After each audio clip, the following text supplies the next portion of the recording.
In today's video, I am going to teach you how to block all extensions on Google Chrome and allow specific ones vertical bar step-by-step guide. To begin, open Google Chrome on your computer. Once Chrome is open, look to the upper right corner of the browser window. There you will find the extensions icon. This is the small puzzle piece icon near your profile and menu area. Click that icon to open the extensions panel. After the panel appears, choose Manage Extensions.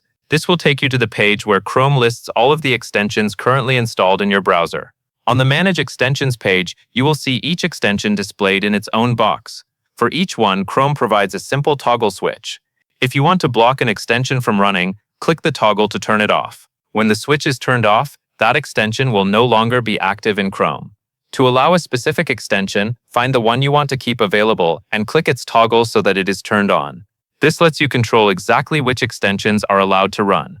If your goal is to block all extensions and only allow certain ones, you can go through the list and turn off every extension first. Then turn on only the extensions you want Chrome to use. Once you finish turning extensions off and enabling the specific ones you want, you are done. Chrome will apply the changes right away, so there is usually no need to restart the browser. That covers everything you need to know.